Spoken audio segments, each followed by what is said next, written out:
Walk on my side.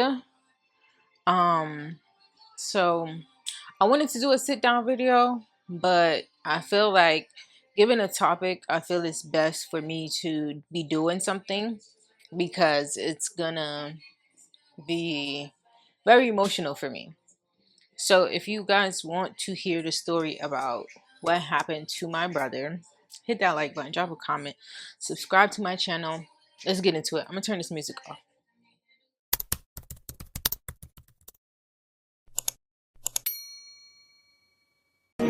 Every second, every minute, man, I swear that she can get it. Saying if you a bad bitch, put your hands up high, hands up high, hands up high. Tell them turn the lights down right now, put me in the mood. I'm talking about dark room, perfume, go. I recognize your fragrance, hold up, you ain't never gotta say shit, and I know your taste is a little bit, high maintenance, everybody. So, right now I'm about to cook some fish. I'm gonna fry some fish, make some mac and cheese, some greens, and some beans. That's gonna be my Saturday dinner. That's what I'm about to cook right now.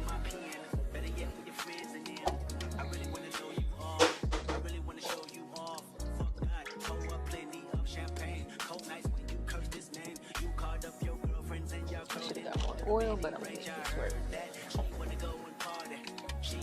Alright, y'all, so the fish is right here. For those of you that don't know, my brother was murdered back in on May 17, 2013.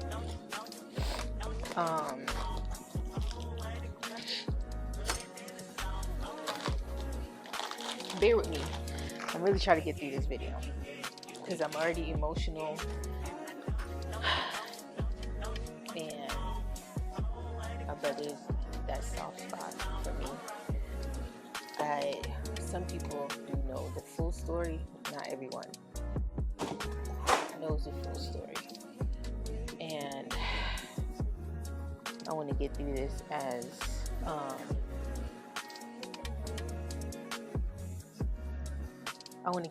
as best as I can and keeping my composure. So on May 17, 2013, I remember having this really long talk with my brother because I had recently put my ex out, and he was, being my brother, being there for me.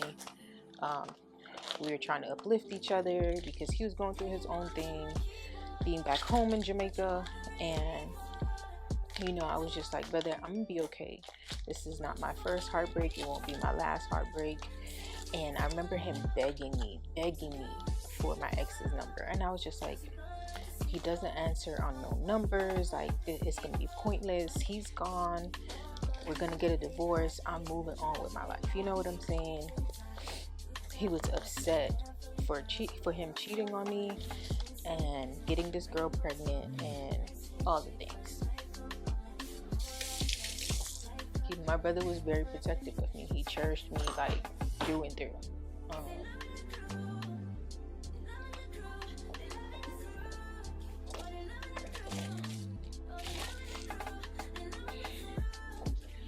So this is the fish fry seasoning that I'm gonna use right here. I like this one because I like this pre-seasoned one. I don't want to overdo it because there's sometimes the people I cook for, I can use too much pepper, and this is just right, just the right amount. So I'm gonna cut my fish fillets in half. Then I'm gonna wash them. Oh, some of it is still frozen.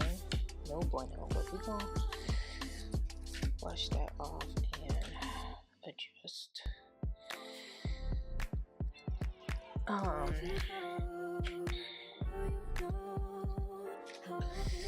that's cold.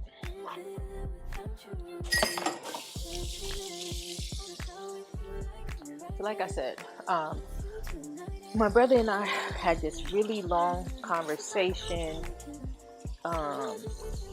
and he was getting ready. He had finished just eating. He was getting ready to go to bed because he had work in the morning. I had work in the morning, and you know, it was just that time.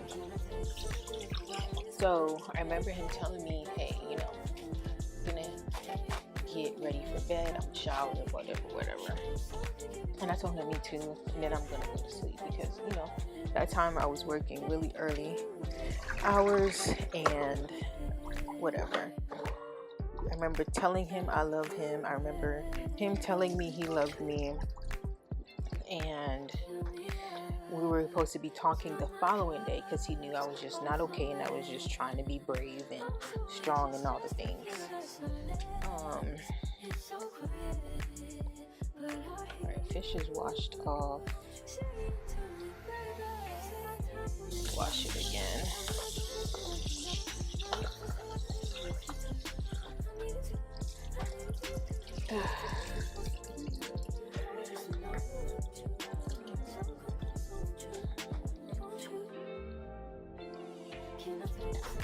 Okay, so now we are going to start on this water.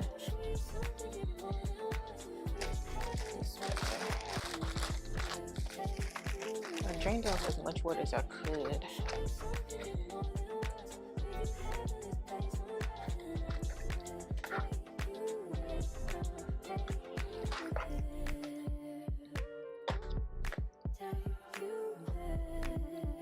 Let me get some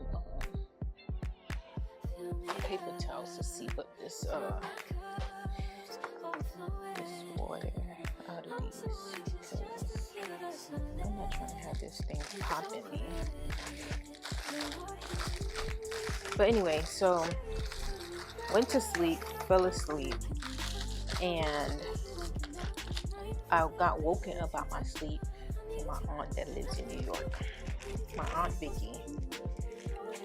She calls me. I remember telling her I'm asleep. That oil is not ready. I remember her telling her I'm asleep.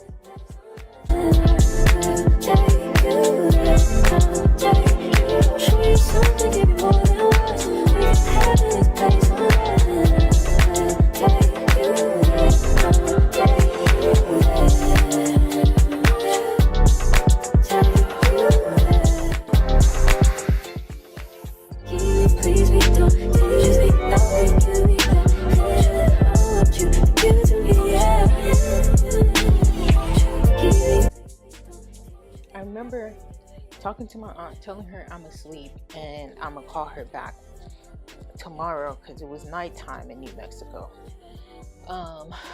And I just remember her blurting out, "Your brother's dead, call me back." I still hear that vividly in my head, even right now.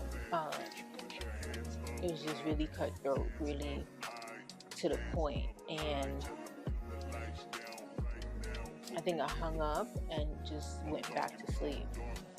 And this is how I know me and my brother were this, because I remember like jumping up out my sleep and gasping for air at the same time. And I feel like when I did that, that was him taking his last breath.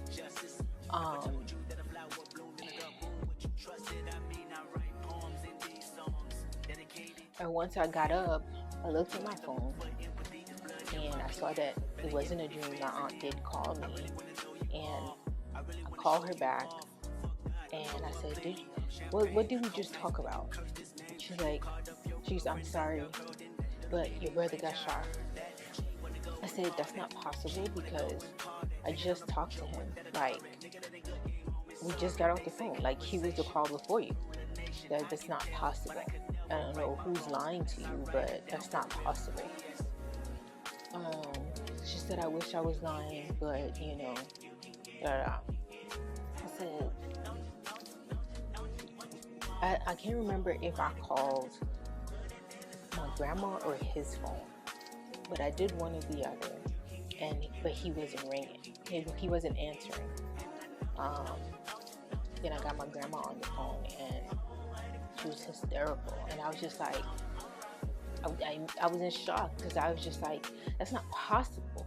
Like, I just talked to him. He said he was going to bed. So how do we get to someone killing him?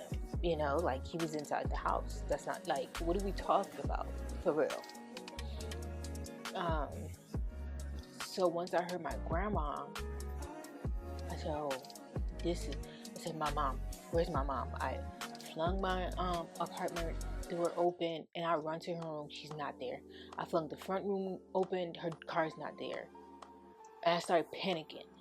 But then for some reason, I flung the door back open to the front room, and I literally caught my mom in my arms. And I was just like, oh, this is real. This is happening for real. Once I was able to catch my mom in my arms, it was over with. I went blank after that. I went completely blank, and I was just trying to figure out now, how do I get home? Because I haven't been home in 12 years at that point. I came up to America in 2001. My brother was murdered in 2013. The last time I saw my brother was 2010. So having to sit with that reality that I'm planning a surprise for him, because I was planning to go home December.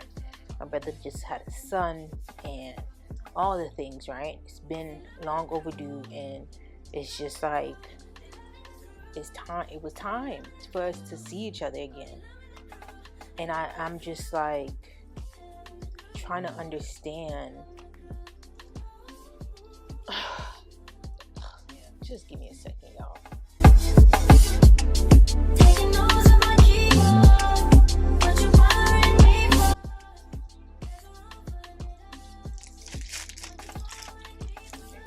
Hey. Out. Where's your grandma? She just left. She said she was going somewhere. I can't swear. You didn't want to go with her? I didn't know where to go. I mean, what? She didn't ask you to go? Yeah, something kind of happened. What happened? So I was in my room, watching TV, and then she comes in, talking about, because I do have to with her. I walked on the thingy. Where'd you go? Girl, you know how I've been living without you. Daydreaming on a cloud with you like horizon. With you tonight is on an island. Yeah. It's about time for making up. The times you wasn't with me waking up. Now you feel set up, this you touch. I needed to distance myself from you.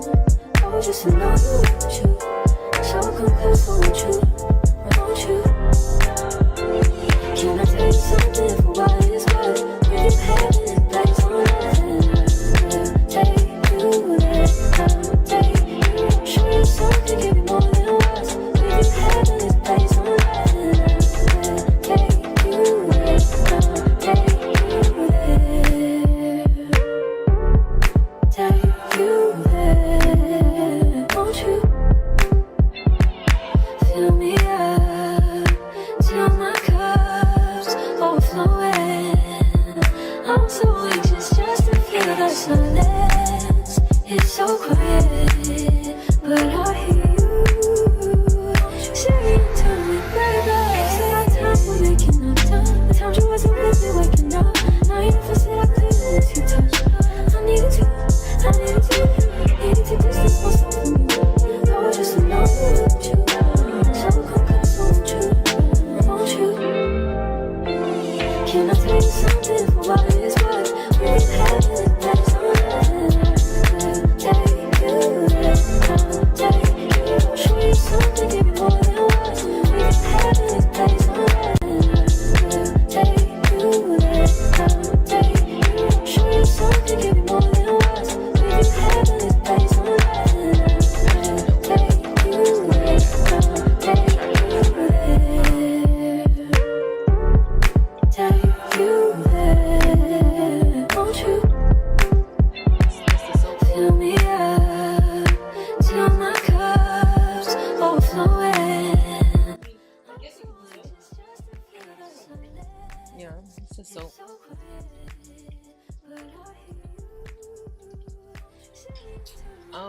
So after I catch my mom, I tried to come back to reality for a second. I think I called my coworker who lived across the street and I asked him to come, and he took over like my work aspect of it for me while I tried to figure out how me and my mom was gonna get home.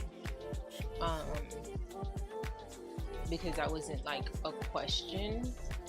It was like, I need to get home now.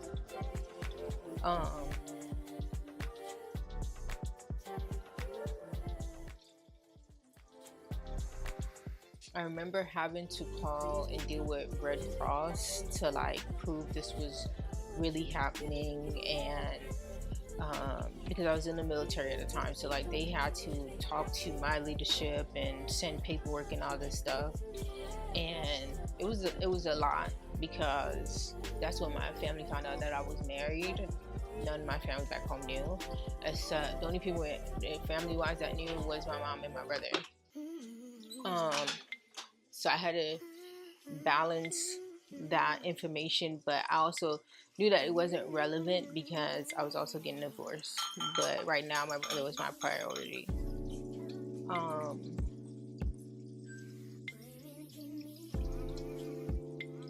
That was definitely the hardest day of my life. It still is. I've never experienced nothing like that ever, and for that to be my first experience with grieving, I still to this day don't know why that is.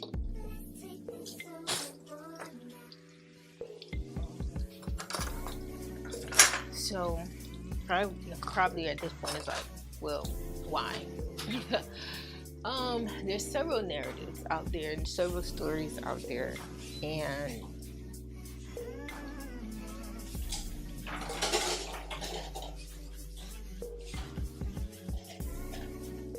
I'm trying to get through this.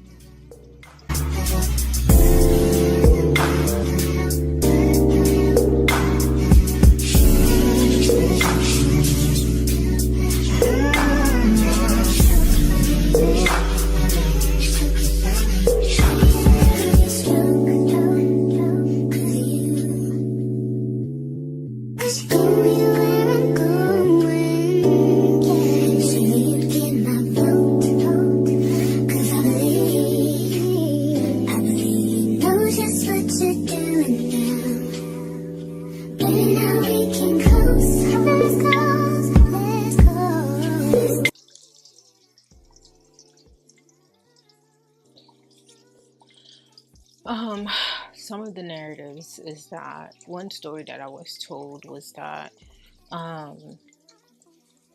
in our culture we are known to have multiple jobs, and while one of my brother's primary jobs was working at a hotel in hospitality, he also had a side hustle that involved him selling phones. So like my cousin in New York would get unlocked phones, send them to Jamaica, and he would be able to make some money.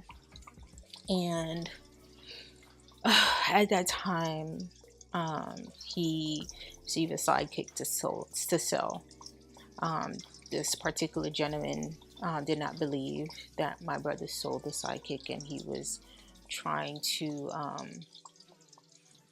finesse. No matter how much my brother told him, no, I don't have it, like I sold it, the guy didn't believe him. So this particular gentleman kept coming to my grandma's house, bothering my family, asking for my brother. Mind you, my brother did not live with my grandma. He would come to stay with my grandma on certain times, like when he had really early shifts, or when the power or the water was out at our home, or if he had planned on spending the weekend and wanted to be close to his son and stuff like that. So that was not my brother's primary residence.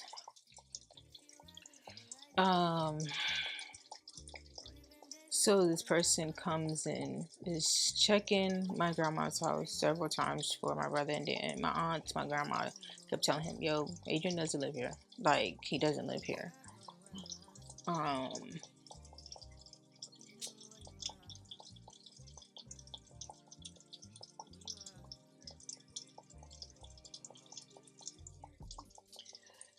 This particular night, after getting off the phone with me, this gentleman calls him and said, "Yo, come talk to me outside."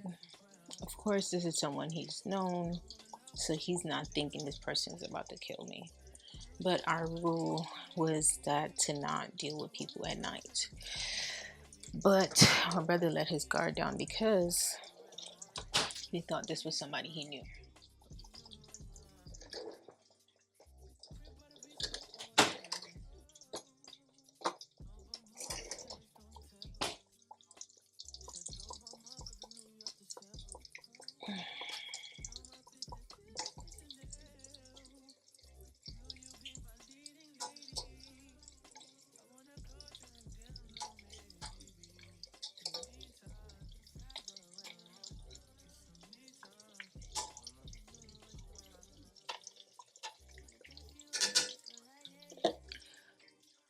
He goes out there, and at this time it's only my brother and my grandma home, my dad's mom. And next thing my grandma heard was 2 shots.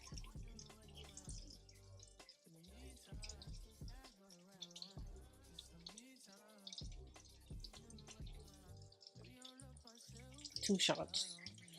This individual shot my brother twice in the neck, close range, so there was no saving him.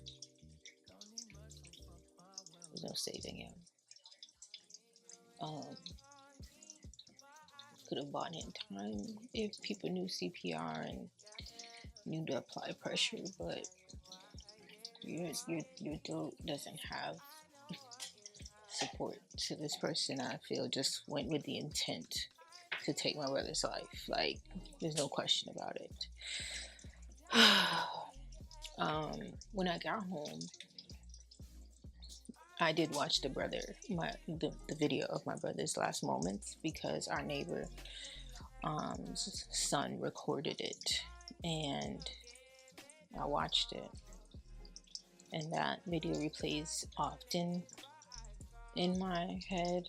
Whenever I see white, I oftentimes remember that video. Sometimes when I see red, because his Marina changed from white to red, that's how much he was bleeding.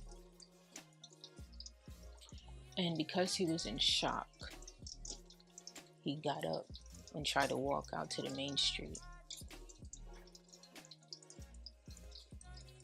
When I got home, his blood was still fresh where he was laying.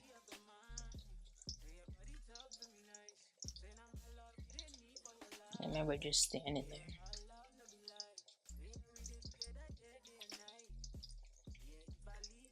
I remember just standing there, like, this is where you took your last breath. Like, this was so, yeah. You know, I've had to deal with the guilt of that. I've had to be blamed by the police. I was blamed by the police, saying that I took my brother's life.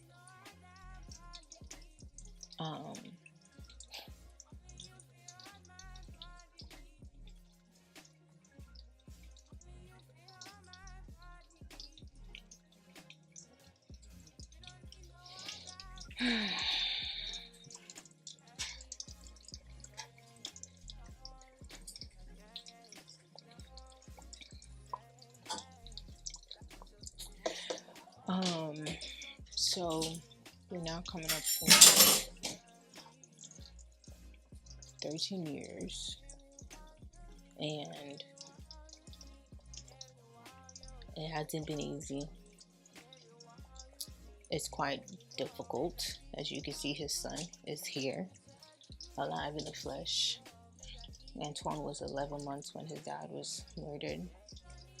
And as much as I try to keep his memory alive, it's nothing like having him in person. Here, physically, will be great. I'm not a big planner because of this. My insomnia has gotten severely worse, and I have to take meds to sleep. It's not a, if I don't take my medicine, I'm be up.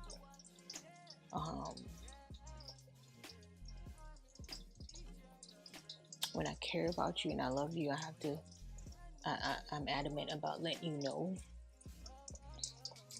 that losing my brother has taught me a lot about how life is short.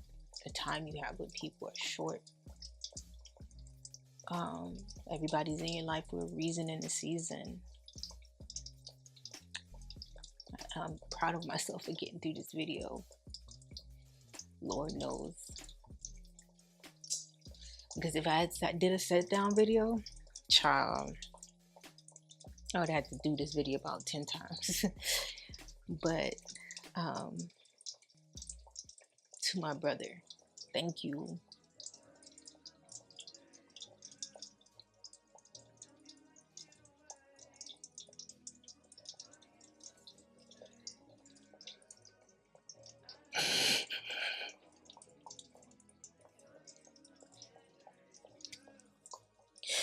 Thank you for cherishing me.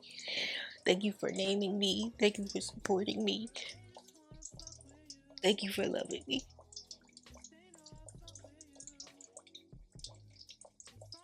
It was so much that we had planned for each other. And I'm gonna try to still do them. I'm gonna try to still keep my word. I hope you're proud of me. I hope you're happy with what I've done in these 32 years. And just know I would trade anything. I would trade anybody to get you back, because you deserved so much more. Being taken from me, you didn't even get to see your 30s. 25 is so, you was about to be 25, and I remember turning 25 and just like, okay, this is it, I'm about to join my brother again. And I remember just like being ready to be reunited. I went and took a trip to Mexico, and I made peace with death, because there was just no way I was gonna outlive my older brother. It was just no way. It just didn't make sense to me. But here I am. This tattoo you guys see here is a tribute to him. This plane is because he wanted to be a pilot. That was his dream, and it was taken. It was taken from him twice. The first time when he was 16, when he graduated school in New York, high school in New York, he had got a full ride scholarship, and he was going to go to pilot school, but we weren't citizens. So they stripped him of every scholarship, every honors that he graduated with, everything. They stripped him.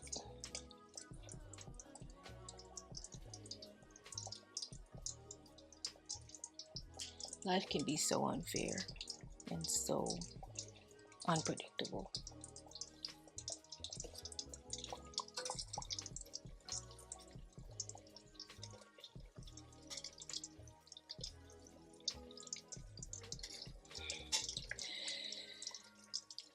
Love on your people. Love on your people. You just never know. When it comes to planning, I am a planner, but I've been at peace when things don't work out, because I plan on going home. I didn't plan on going home to bury my brother. I plan on going home to see him, hug him, make memories.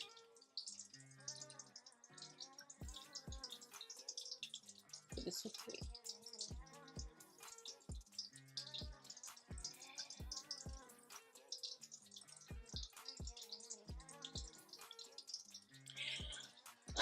Alright, y'all, I'm gonna cut this video, because this is,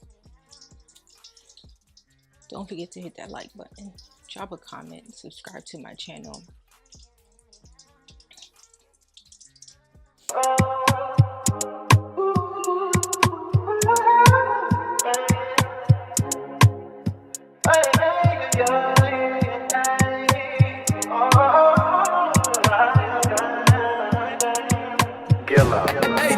She said, take your time, what's the rush? I said, baby, I'm a dog, I'm a mutt. She said, take your time, what's the rush? I said, baby, I'm a dog, I'm a mutt. I'm a dog, I'm a mutt. Welcome to my channel Chit Chat with Reese. Please like, comment, share, subscribe. Every second, every minute, man, I swear that she can get